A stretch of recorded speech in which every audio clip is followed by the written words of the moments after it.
8 people are going to die today. 350 are going to be admitted to the hospital, all from food poisoning. Dr. Steuben, I've been an emergency physician for nearly 30 years. So how do we impact on this food poisoning epidemic?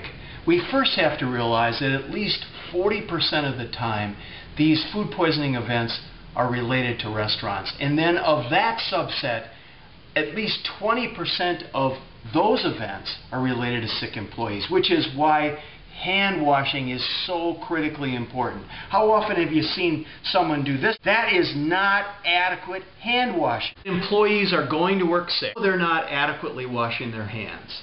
You shouldn't touch ready-to-eat food with bare hands. So this is wrong. By using gloves, we reduce the risk of transmitting disease. But it's really important they be put on correctly. Have you ever seen someone grab into the box, they touch it like this, and now they've contaminated that whole glove? I can't go around and touch doorknobs. I can't touch my hair or my face or my nose or my clothes because these are now clean. Now, if you go into a coffee shop, they'll take them off sometimes like this. They pick it up like this. They pick it up like this. What have they done? They've contaminated the outside of the glass, the inside of the glass, and when I take a drink, their fingers are in my mouth. Or you go to a bar and grill, they're storing bottles inside the ice. The bottle is contaminated. And now you put that in the ice and you've contaminated the ice.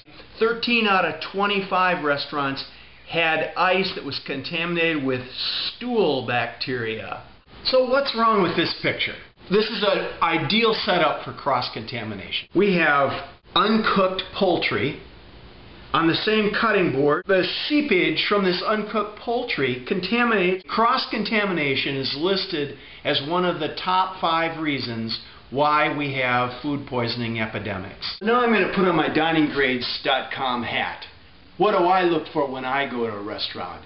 Well, as I'm served, I look for dirty glasses and silverware plates.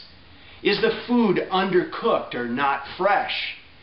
After eating, I walk to the bathroom, I glance at the kitchen, I look for ungloved hands that are preparing or serving my food. Some people think that food poisoning is just a little annoyance. Like they're going to have a little nausea, vomiting, diarrhea, feel really bad for a day or so, and it's gone. Let's put a face on food poisoning. Let me tell you about Arlene. She was a 63-year-old grandmother. She spent 3 days in the hospital. Years later, she's having 30 bowel movements a day. She says, the food poisoning has changed my life. My life now revolves around my bowel movements. Brianne, the 9-year-old who ate a hamburger. She nearly died. She was hospitalized for months. She needs special care for the rest of her life. My minister said, I've been reading your blog. My father died from food poisoning, he said. He was 49. He ate raw oysters, but he shouldn't have had to die. I've taken care of patients who've died from food poisoning. One of the first I ever saw was a 20-some-year-old.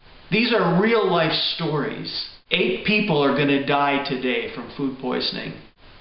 We can make a difference in this epidemic, but time is ticking.